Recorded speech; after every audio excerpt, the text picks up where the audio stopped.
Assalamualaikum warahmatullahi wabarakatuh. Innal hamdalillah nahmaduhu wa nasta'inuhu wa nastaghfiruh wa na'udzu billahi min syururi anfusina wa sayyiati a'malina. May yahdihillahu fa huwal muhtadi wa may yudlilhu falan tajida lahu waliyyan mursyida. Asyhadu an la ilaha illallah wahdahu la syarika lah wa asyhadu anna Muhammadan abduhu wa rasuluh. Amma ba'd. Hadirin ikhwatu iman jemaah Majelis Tafsir Illiyin yang mudah-mudahan senantiasa dimuliakan Allah Subhanahu wa taala. Kajian tafsir di Majelis Tafsir Illiyin pada kesempatan subuh ini membahas surat Ali Imran ayat 147, halaman 68, Ali Imran ayat 147. Kita bahas tajwidnya dulu. Wa ma madhabi alif ka madhabi alif qau mad lain. Jadi agak dibaca panjang tapi sedikit aja. Lahum idhar sabawi, mimati ketemu hamzah secara terpisah. Jadi mimnya dibaca jelas di bibir. Illa majais munfasir an ifa hakiki atau ifa abad. Nun mati ketemu qaf secara terpisah. Jadi betul-betul dibaca sama. Qa mad tabi alif, lu mad tabi wawu, rabbana. Ingat itu ba-nya pakai tasdid itu. Jadi ditahan tuh, rabbana itu alifnya diambilkan saja setelah nun itu. Karena ada beberapa huruf yang mati bertemu secara berurutan, dan ghain itu bukan huruf qalqalah. Jadi jangan rabbana ghfir lana, tidak begitu. Rabbana ghfir lana, fir tarkik, ra sukun didahului kasrah. Jadi ra-nya dibaca tipis. Lana matobi alif, gunu matobi wawu, bana matobi alif, wa isra matobi alif, fana matobi alif, fi'a majais munfasir. Matobi iya bertemu hamzah secara terpisah. Ini mim mati ketemu ro itu sebetulnya idhar safawi, namun dikarenakan dalam satu kata maka mimnya dibaca sepintas saja.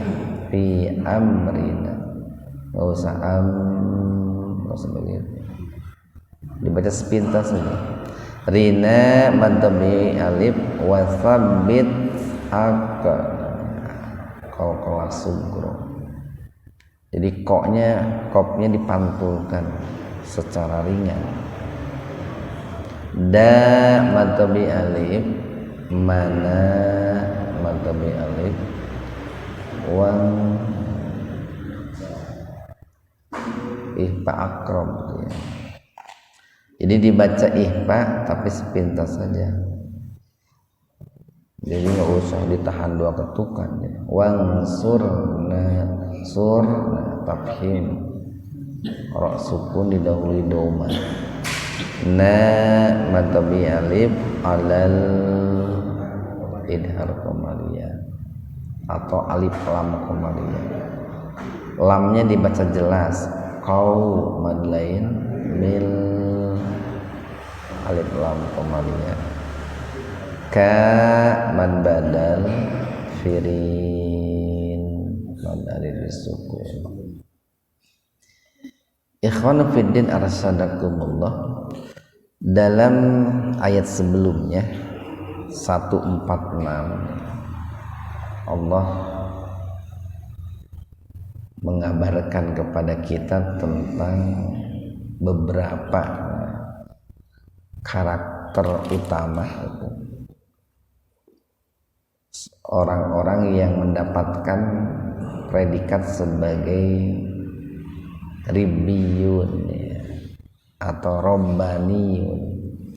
Ribbiyun itu asal katanya itu robbun itu Pak, kayak robbaniyun itu asal katanya robbun, akar katanya itu, yaitu orang-orang yang senantiasa taat kepada Allah, patuh kepada Allah, mengabdi kepada Allah.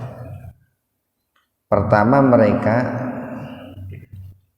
tidak wahanu gitu, tidak lemah, dalam arti lemah yang berlebihan, dalam arti lemah yang berkaitan dengan mental. Sekalipun barangkali ya, banyak faktor-faktor ya, ujian-ujian, musibah-musibah, kesulitan-kesulitan yang sebetulnya berpotensi menjadikan dirinya lemah gitu. Yang kedua, wa ma dhaufu, dan mereka pun tidak lemah fisik ya, dalam arti sekalipun barangkali terluka, sekalipun barangkali tergores itu ya, sekalipun barangkali terperosok gitu ya, mereka tidak berlarut-larut gitu ya dalam kelemahan fisiknya. Jadi mereka segera bangkit lah Pak. Mereka tidak memanjakan diri gitu. Kalau kita lihat Pak, budak baheula kolot ayeuna gitu, itu lamun fisiknya sakit sedikit sigana teh tara dirasa Pak gitu, tara dirasa. Beda jeung budak ayeuna gitu. Orang dulu itu kalau umpamanya batuk dianggap tidak sakit gitu Pak. Kalau flu dianggap tidak sakit, atau kalau meriang dianggap tidak sakit. Istilahnya itu tidak memanjakan diri gitu. Kalau saya tanya, atau kalau lagi sakit mah istirahat saja gitu. Justru kalau istirahat sakitnya malah jadi lama katanya.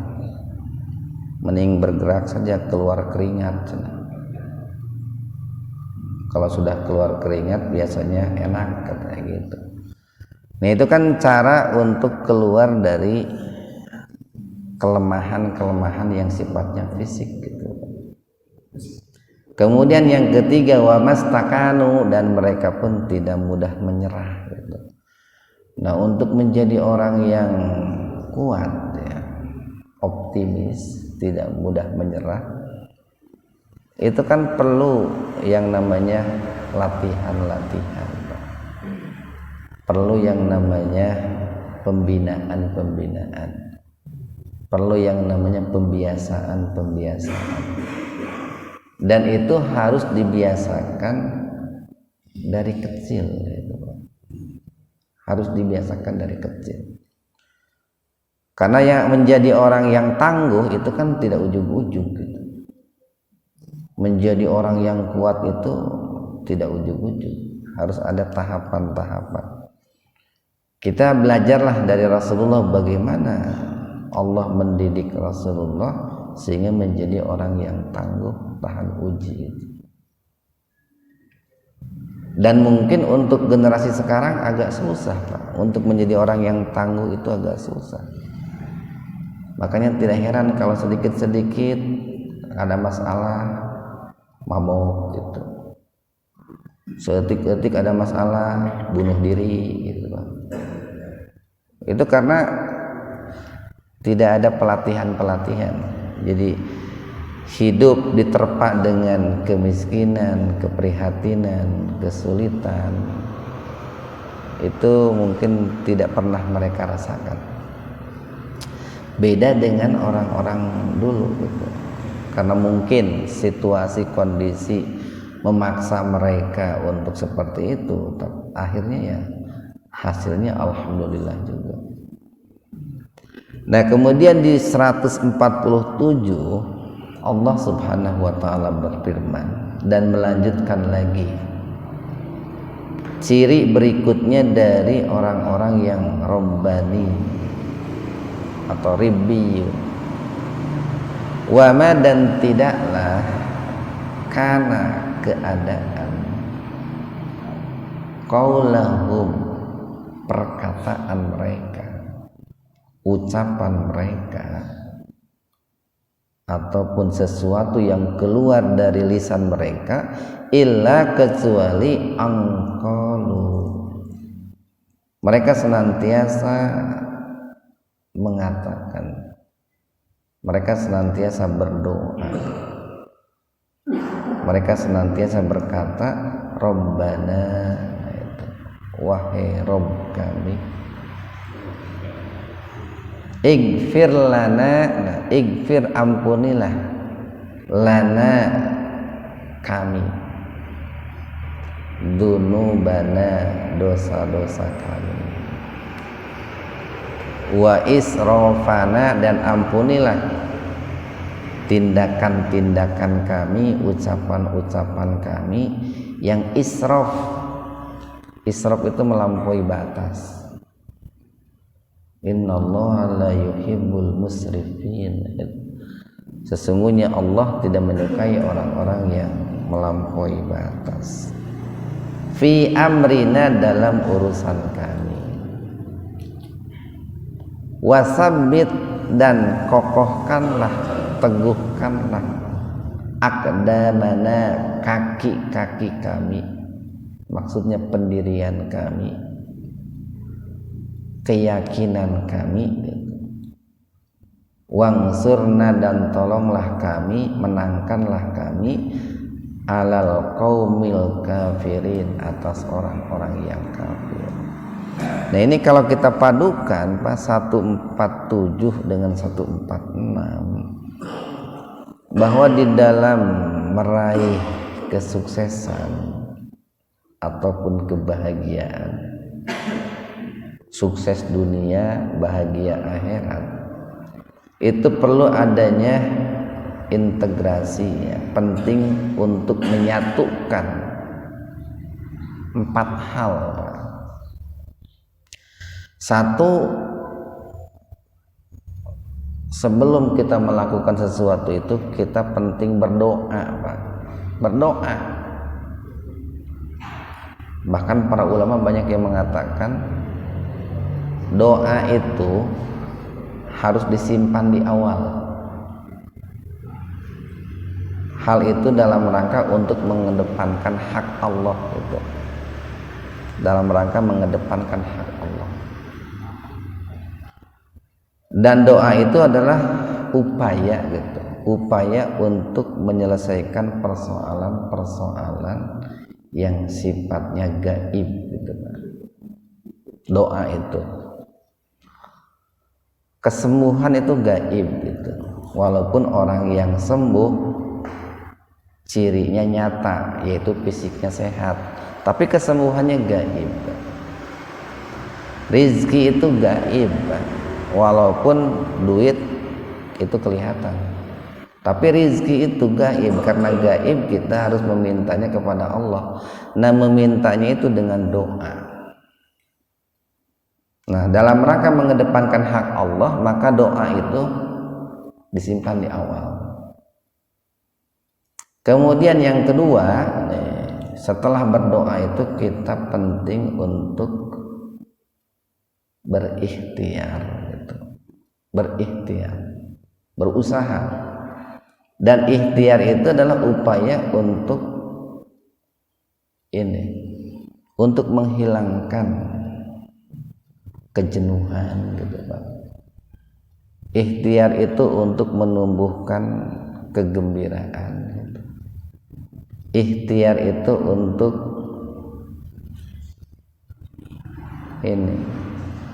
membunuh kemalasan.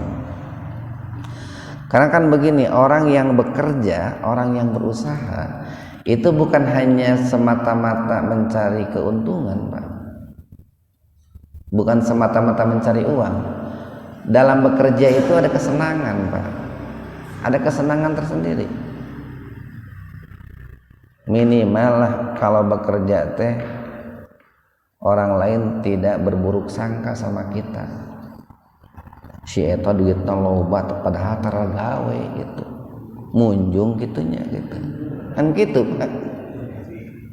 Atau minimal tadi omongkeun ku mitoha gitu, boga minantu teh peureum jeung peureum we. Jadi kerja itu kesenangan Pak, yang namanya kerja itu bukan semata-mata cari uang gitu. Jadi yang namanya ikhtiar itu adalah upaya untuk menyelesaikan dominannya persoalan-persoalan yang sifatnya lahir, nampak. Kalau doa untuk menyelesaikan persoalan-persoalan yang sifatnya gaib. Walaupun yang nampak pun ujungnya terselesaikan, tapi dominannya untuk persoalan yang gaib.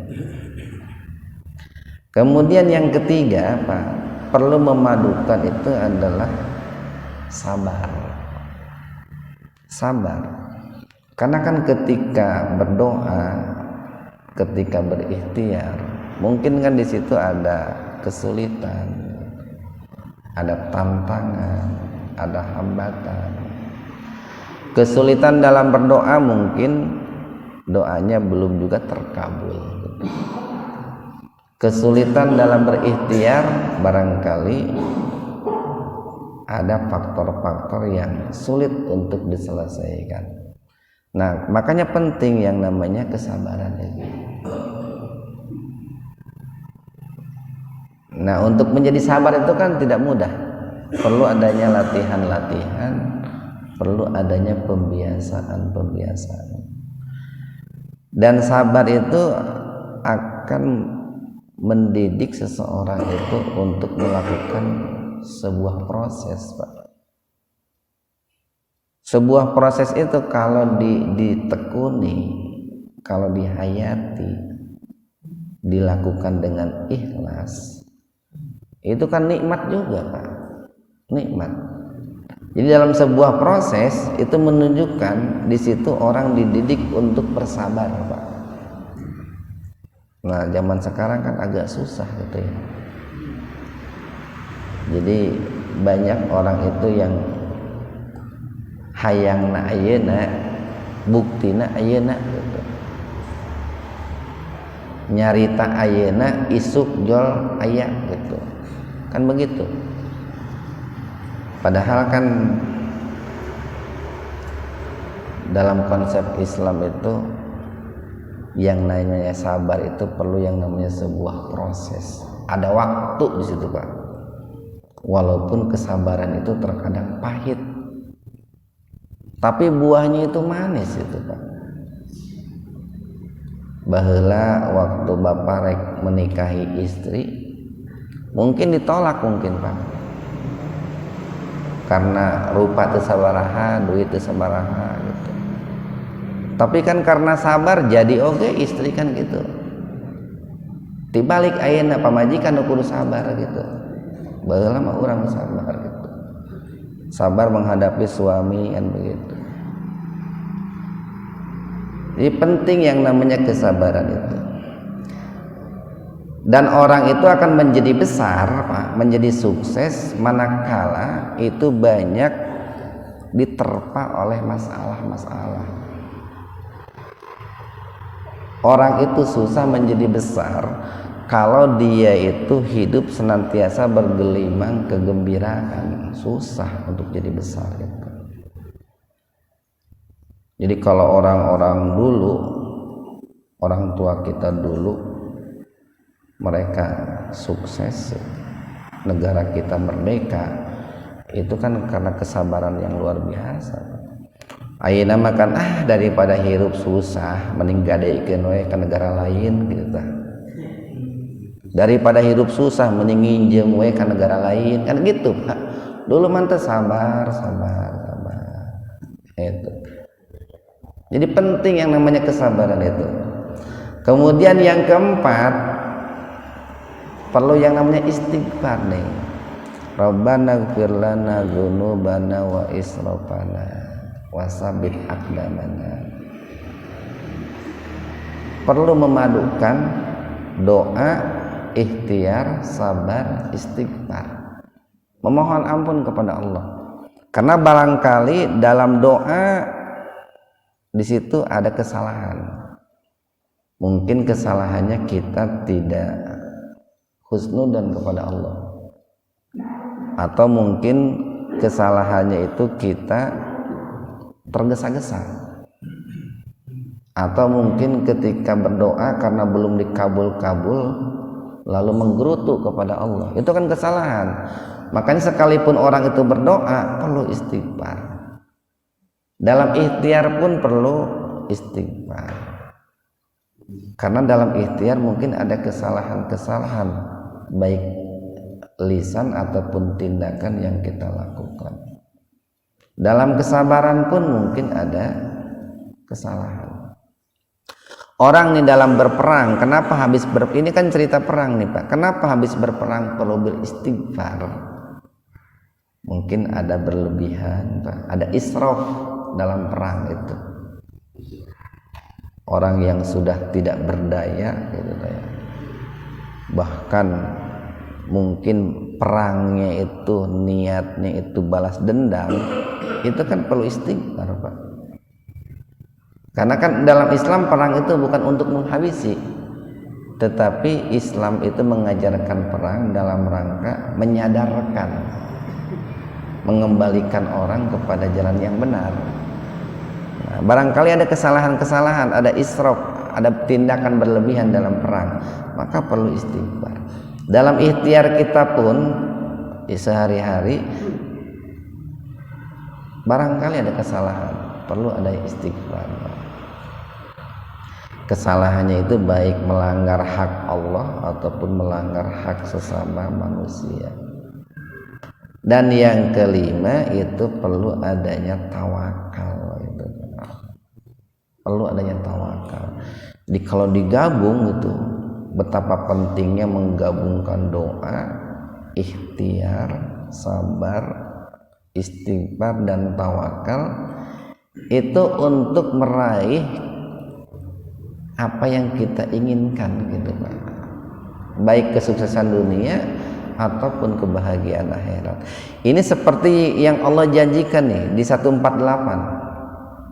Buah dari semua itu Pak, fa'atahum, fa-nya itu fa sababiyah itu Pak. Dengan sebab semua itu,